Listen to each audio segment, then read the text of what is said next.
It's getting really hot, and there's been some time now since many of us have had a decent downpour.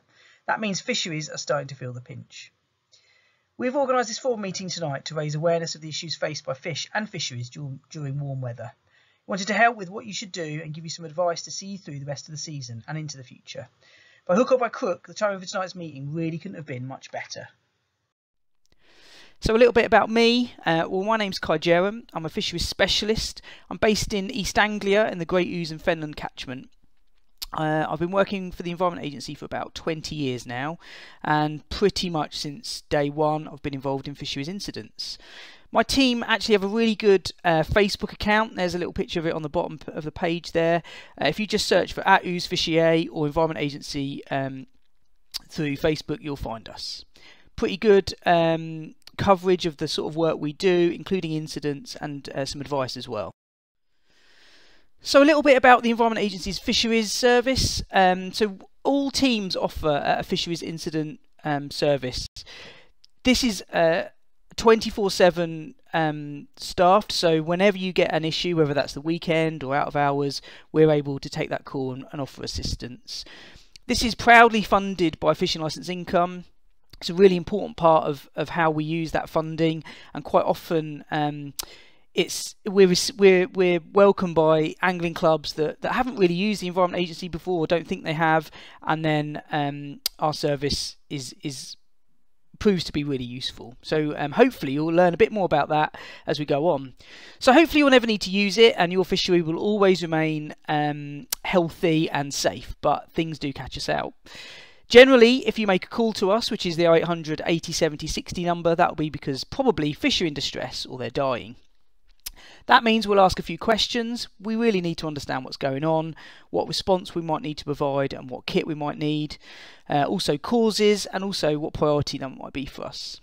We will offer advice, so that might just be general management or monitoring, or shorter or long-term action. We might provide a site visit where we'll come and check out what's going on. We might take water samples, water quality samples, or we might actually offer an aeration service or similar. Sometimes we provide kit loan as well, so that can be useful to clubs, especially if they don't have any kit available to them. If it's quite an intensive mortality event, we might offer a mortality report. Generally these come from our National Fish Lab, or it might just be an advisory email that you get from one of the staff that attends. And sometimes in the case of diseases and parasites, or where there's an unexplained fish kill, we might take a sample of fish as well. This will be at your say-so. We may also need to collect evidence, of course, if it's a pollution incident, because we do carry out that facility, and that is then used to take action. So yeah, as with all fisheries incidents, it's the 0800 80 70 60 number to call us. That's the number on the back of your fishing licence. So what does hot weather mean for fish and fisheries? Well, first off, it's a fact that warmer water naturally carries less oxygen. So even if everything else were perfect, fish would at the very least be affected by finding it harder to breathe.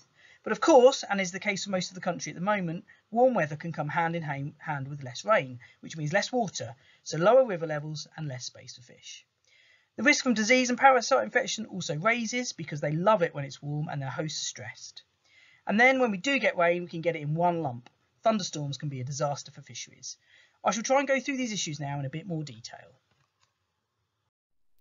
So why is oxygen important to fish? Well, it's pretty obvious that they need it to breathe and stay alive, just like we do. But generally, good oxygen levels provide a good quality fishery as well. If there isn't enough oxygen, fish can die.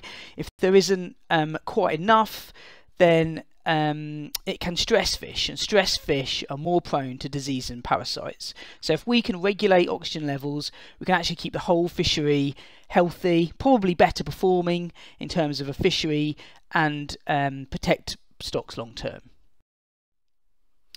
So what can impact oxygen levels? Well, the really big one, actually, the most common one is algae, but also water quality can impact oxygen in terms of oxygen demands, and that specifically links to silt disturbance. That's something that people don't often understand, but if you disturb silt, you can feed algal blooms, and that can invariably cause issues with oxygen levels. Also, the health status of fish can reduce the uptake of oxygen. So there may be enough oxygen in the fishery, but because the fish are maybe irritated or there's something else going on, they can't actually breathe and take in that oxygen. So they're essentially suffocating in an oxygen-rich fishery. That happens quite often. We tend to know the telltale signs. Generally, fish are acting like they can't breathe, but oxygen levels are normal. And we tend to know what causes that. But that could be disease, it could be toxins, various different issues. So I would say that 80% of all the reports my team get are based on oxygen. So where people are reporting mortality event, generally it will be an oxygen issue. So hopefully we'll be able to give you a bit more information on oxygen and reduce some of those incidents, because obviously we tend to get those calls when things go really wrong, and ultimately we want to help you protect your fishery before it gets to the stage where you need help. So we want to protect the fishery before we go out to save it. So essentially, low oxygen levels are simple to spot. They're pretty easy to predict and manage if you know how.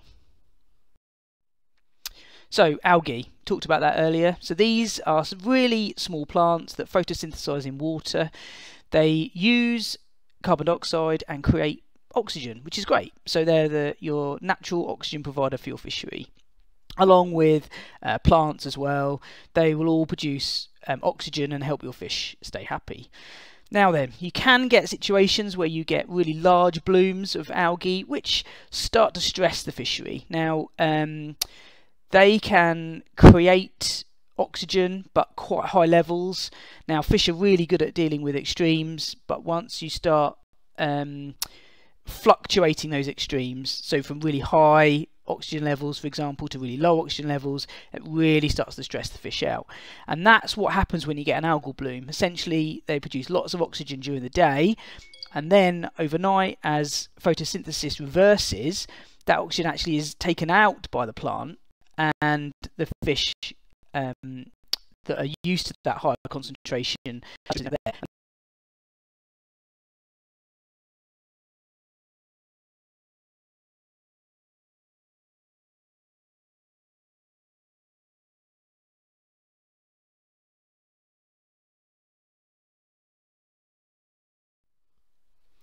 So the telltale signs if you've got an oxygen issue, to be honest, if you know your water well, you'll spot something's going on, even if you don't really know what it is.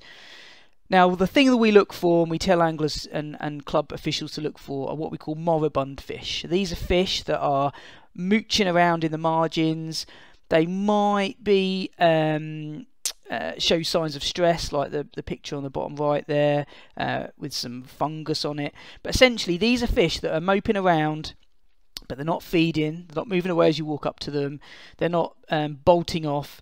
These are fish that aren't very well, and essentially it's not their preferred habitat to be in the margins, visible to predators, so you know something's going wrong there. The other thing, of course, the fishery just turns off. Fish don't feed, so when fish are stressed, they tend not to feed. That means, you know, you might go from a really productive weekend to catching nothing, and that might happen over a couple of days or even several weeks, so just keep an eye out for that. And then another really interesting one is a change in colour. So I think we've all seen an algal bloom, you know, very dark green, sometimes almost like paint-like colour. But the really tricky ones are when that colour changes completely, what we call a die-off event. That's where the algae just collapse, the community just collapses, and the fishery can go either really clear, or it can look like a really dark, almost black colour. They're the really bad ones, because that means something's happened really instantly. And of course, if there are low oxygen levels that you've monitored, or really oxygen fluctuations, which I talked about earlier, so moving from what we call supersaturation, where there's a huge amount of oxygen, to hardly any, that's a telltale sign that something's going on. So why should you monitor oxygen levels? Well, the first thing I'm going to say is that every fishery or club should have an oxygen meter. If you've got still water fisheries, especially things like, you know, close to a commercial fishery, you've got high stock levels, you really must have an oxygen meter. It'll allow you to predict when oxygen levels are a problem. It'll prevent fish mortalities and the severity of those mortalities, and it'll help you plan for incidents and protect the fishery long term. It also allows you to be quicker in reacting and preventing issues in the first place. And don't forget as well, you know, it's not all about spending money on a bit of kit rather than fish. If you're preventing a fish kill, you're actually retaining fish stocks as they are. So it's better to invest in a piece of kit like this than it is to invest in fish. So really, every fishery should have one. So there's several types out there. They can be relatively cheap and they can be really expensive. The kit we use is about £2,000. The minimum level really you need to be spending on an oxygen meter is about 400 quid, so the one on the right hand side. And essentially you do get what you pay for. Avoid the cheaper pond and aquarium kits if you can. They're not best suited to big waters. They're not very applicable, and they're not really resilient. You know what you really want is a digital kit, probably measuring in percentage saturation, which makes it very easy to compare levels and units. And maybe if it's an expensive investment for clubs, maybe think about sharing them out. But remember that you'll want an oxygen meter all at the same time. You know, everyone wants to check oxygen in the summer, so it's probably best if you can buy an item for the club. So when should you monitor oxygen levels? Well, there are two classics basically: dawn and dusk. Generally, algae and oxygen are an issue in the summer, so when you've got sun around. So think about doing it March to September, and then remember what I said earlier about oxygen levels being high during the day when algae are photosynthesizing and creating oxygen. So you want to take a sample in the evening, in the afternoon. That'll give you the highest reading, and that will show you whether there's an algal bloom or whether it's getting worse because of that oxygen saturation. So the more it reaches beyond 100%, the more you have got an algal bloom coming. And then in the morning, you want to check that as well, because that's the lowest time. So don't forget, algae has been sort of reverse photosynthesizing overnight. It's been taking oxygen out. First thing in the morning is when those oxygen levels are lowest. So by those two measurements, you can understand the severity at both ends of the spectrum. And as that changes through the summer, you can start to track that algal bloom, and that allows you to take action, essentially whether you start to turn on aeration or you make a call to us. Just remember that oxygen crashes can happen really quickly. I talked about the turnover events earlier. So monitoring is a brilliant thing to do, but keep an eye on it, and don't get caught out by events like a turnover event. Okay, so it's really important to understand what oxygen levels actually mean. This is a question that we quite often get. You know, I've got some data, but what does it mean? What am I looking at? So to give you a bit of an idea, I've created this little slide here. So normal oxygen levels in a fishery are between 80 and 100%. That can change with temperature. In colder weather, water can retain more oxygen. In warmer weather, it retains less oxygen. There are various reasons. Aeration obviously can increase that as well, quite naturally. Now then, when you start to record levels below 40%, that's when you're going to start to really see the impact on fish, especially predators, so species like trout, pike and perch. They're all really receptible to these lower levels of oxygen, and also bream and skimmers as well. So if you start to see these fish being affected and nothing else, you perhaps start to think about an oxygen issue.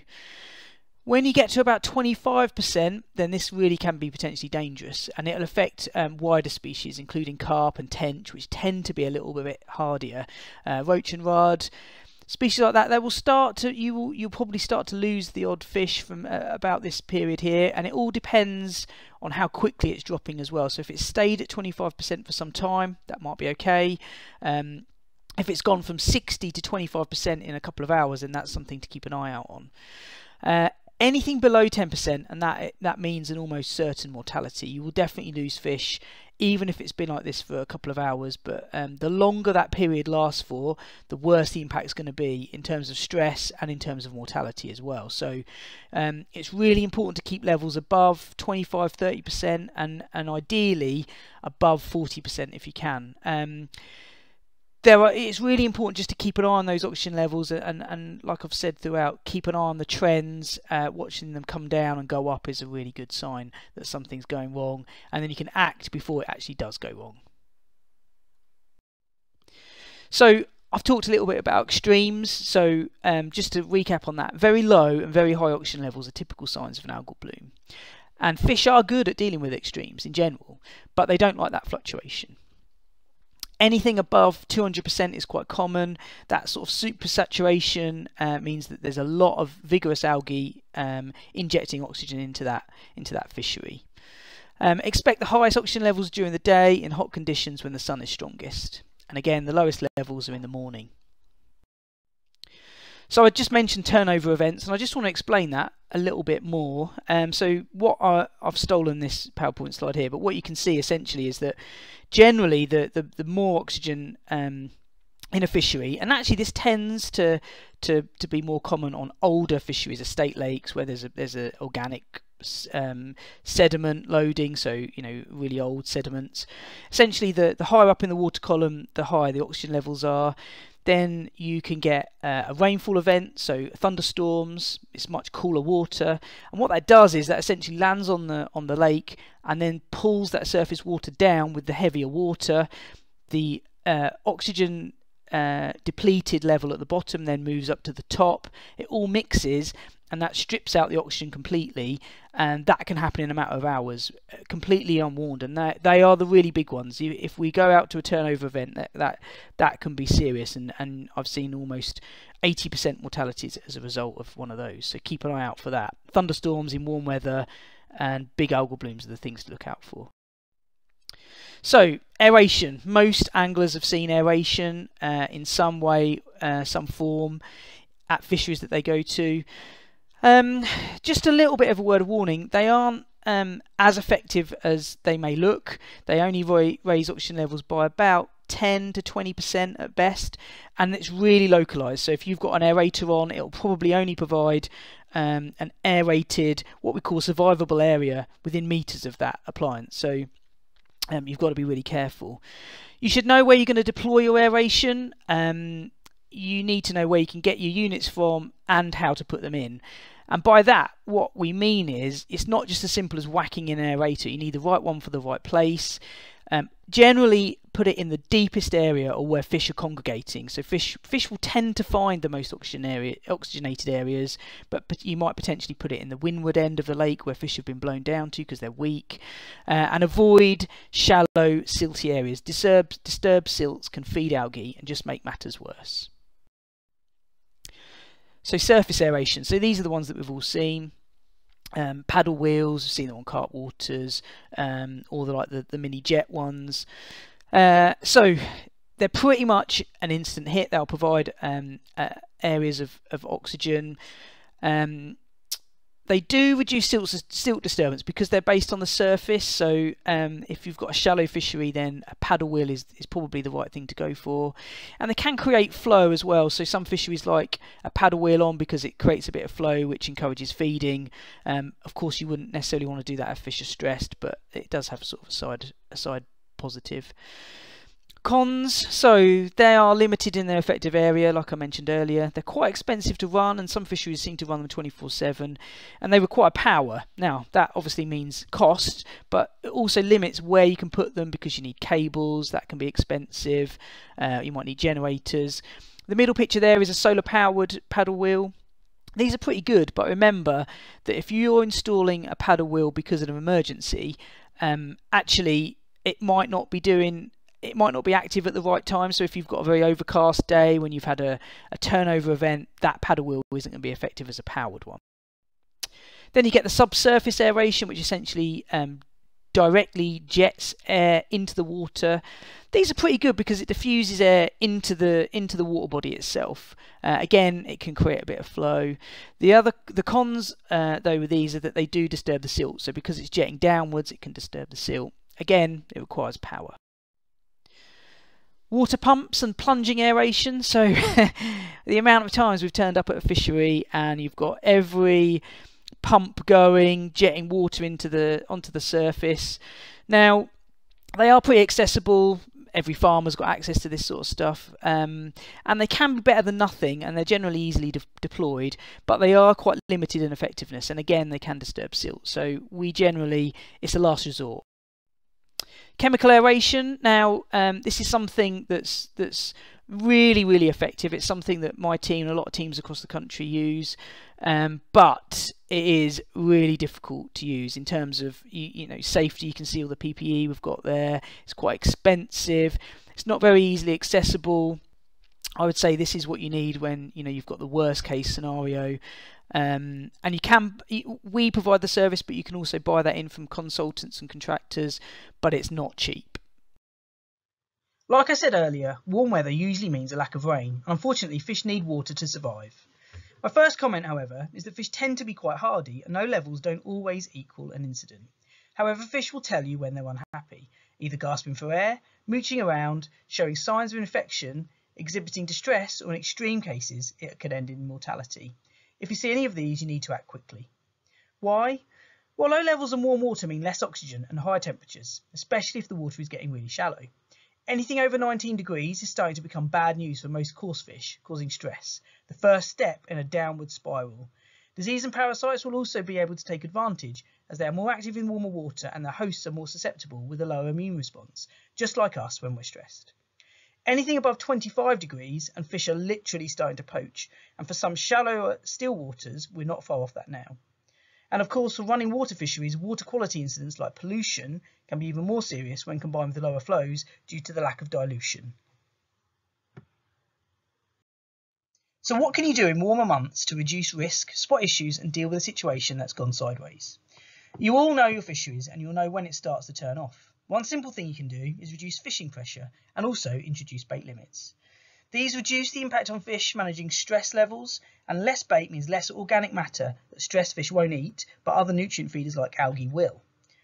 As stated previously, monitoring oxygen levels is a great way to understand what's happening in your fishery. Most dissolved oxygen meters have temperature built in, so while you're tracking what the oxygen is doing, you can track temperature too. Both are great early warning methods that will give you a real-time feel for how the fishery is reacting. It seems fairly logical to fixing a low water issue with more water, but while this is a decent option if you have access to it, it's not something you can do without planning. You need an abstraction licence from the Environment Agency to abstract more than 20 cubic metres of water per day. That's the equivalent of leaving the taps on to fill a bath for 24 hours. You should also consider local water restrictions that may affect any licence you have to abstract water. If in doubt, please check. Fish rescues are often a request we get, but they should be seen as a very last resort method, literally if a mortality is almost inevitable. They are risky, costly, and squelching around in shallow water, rescuing fish is a great way to turn it into a very harsh environment indeed. You also need to think about where fish might go, and definitely don't think about short-term holding facilities like tanks. Fish never do well in these, even for hours, unless professionally prepared and managed. Aeration, however, is a good option, but please only do this if oxygen levels are actually low, otherwise it's a waste of time and could even make matters worse. Also, avoid locations for aeration where you're likely to disturb silt or sediment, or you'll run the risk of creating a low oxygen soup of a fishery. Remember, our incident service is fully funded by fishing licence income, so if you see dead or dying fish or fish in distress, call our incident hotline on 0800 80 70 60 and we'll definitely do our best to help. So, top tips for protecting your fishery. Like I said, every fishery should have dissolved oxygen meter. Please make sure that you at least think about it, and if the club has got funds, obviously clubs are doing quite well at the moment, please make this a top priority. Don't think about fish. This is the thing you need that will protect your fishery. So also understand your fishery. You know, a lot of people will be members of a club or have been on the committee for years. You will know if the club's waters have suffered from algal issues in the past. That's a really good telltale sign of whether you're going to have them in the future. Do not disturb silts in the summer. Any work you're doing, removing reeds or desilting, anything you're doing that could disturb significant areas of silt, avoid doing that in the summer, because that'll just feed algae, and then when it runs out of that food, it'll crash because there's nothing else to keep it going. So avoid disturbing silts. Always remember biosecurity, so if you're borrowing kit, anything like that, check clean dry. The worst thing you want to do is introduce a novel parasite or a disease into your fishery because you've borrowed some gear from someone that had one. So please think about that. I know when it all kicks off, you want to get stuff done really quick, but just think about that. Make sure that what you're doing is biosecure. So be prepared. Make sure you know what kit you've got. Make sure you've got enough people and that you've got access to it. We turned up at a fishery once. They were really prepared. They had all the kit they needed, but the guy that had the key to the lockup was on holiday and no one could get access to it. And also make sure it's serviced. Worst thing is turning up to use some pumps and they don't work. Keep them serviced to make sure they work. And know who to call and when. We're providing advice generally for still waters tonight, but we wanted to give a little bit of information about rivers as well. We've seen some brilliant practices in recent years by local clubs and fisheries taking measures to protect their stocks during warm weather conditions, both for now and the future. And we want to support similar action that may be required through this hot spell. Angling and clubs and fisheries may want to think about reducing access to highly pressurised waters or even sections of water. This reduces fishing pressure and is really useful in reducing stress on the fishery. For sensitive species like barbel and pike, it might be a really good idea to prevent them from being retained, so in keep nets, keep sacks. So in matches, quite often I've seen rules where barbel could be weighed by officials when they're caught. Sometimes I've seen 2-net rules. This is really good if you've got a high weight water or perhaps you're going to, chance of catching some big fish. Of course, you could simply not allow some fish to count. So, for example, barbel in river matches might not be counted. That is a good way of getting through that risk, and it avoids people fishing for them. Anglers specifically can take care of fish by taking particular care when playing and landing them, especially when we're talking about large and sensitive species.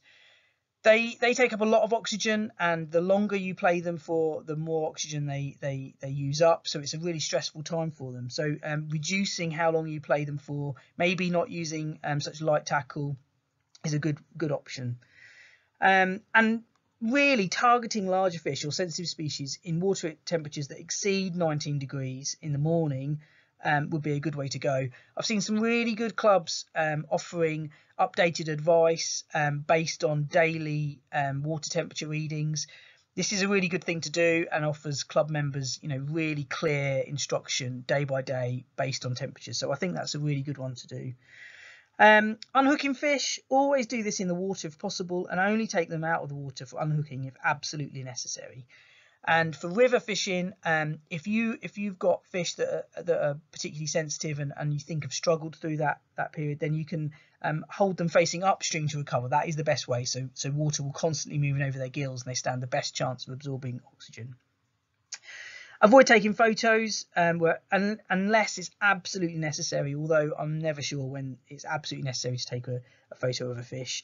And if you do, take them in the water. Keeping the fish in the air, even for a few seconds, can greatly reduce its chances of surviving after capture, and that means it won't go on to spawn successfully. So, all these risks not just affecting individual fish, but the fishery as a population. Everyone should be vigilant and keep a close eye on river flows and look for any signs of fishing distress. And as always, if you see dead fish or distressed fish, call our incident hotline number on 0800 80 70 60. Also remember that oxygen might not be the cause. If oxygen levels are normal but fish are in distress, it could be something else. Some algae can produce toxins that impact fish without obvious signs of oxygen issues. And also the diatoms as well that can impact fish directly by aggravating the gills or creating toxins which again are harmful to fish. And of course there's always diseases and parasites that can affect your fishery. We will be able to give you advice on those. Again, we might need to take samples, but we can help you with that. So that's it. Thanks very much. Look forward to some good discussions. I think we're going to try and keep some of the questions available with this presentation. If you need to contact us and it's an emergency, it's 0800 80 70 60. Otherwise, if you just want to contact your local fisheries officer, then you can email us or telephone us. Thank you very much.